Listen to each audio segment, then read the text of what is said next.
as I mentioned earlier, I'm a former surface warfare officer. So for you non-Navy types, that means I'm a ship driver. And anybody who knows surface warfare knows one thing. As a group, we are the most sleep-deprived people since the Air Force invented sleep, right? I mean, I have personally spent several years at sea, and shockingly less than some on this call, I understand. But I can't recall a single 24-hour period at sea where I got more than 5 or 6 hours of sleep, and rarely more than 3 or 4 without interruption.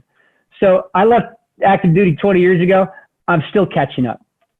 Now, this week's speaker is John Cordle.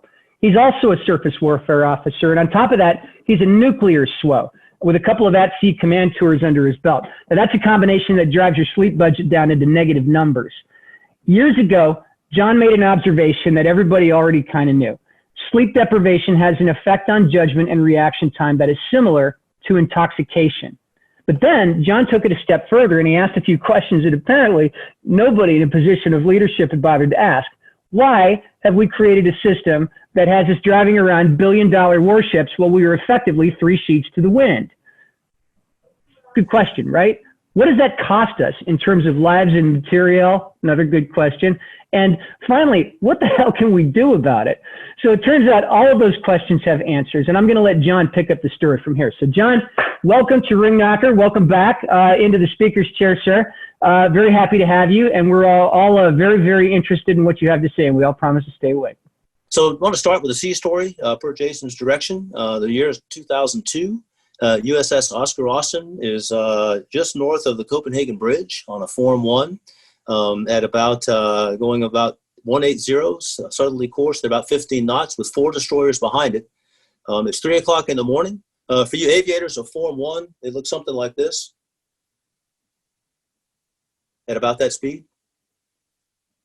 Okay, that's my slow sea story.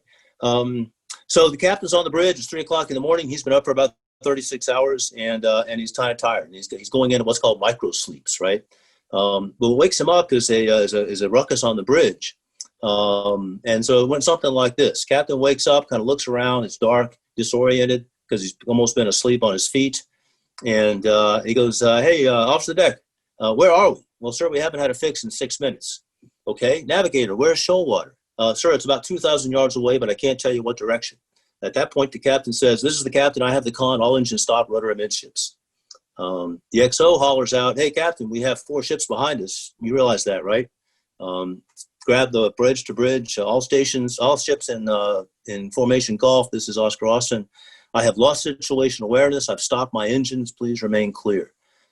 This all happened in the space of about 30 seconds. Got a fix, got our bearings, got back into safe water, and headed back out. So everything's fine, right? Well, the next day, it wasn't fine when my Commodore gave me a pretty large butt chewing for basically putting the ship in danger, putting my crew in danger, and really endangering the whole mission. So I failed that night. I failed myself, and I failed my crew. And so that stuck with me.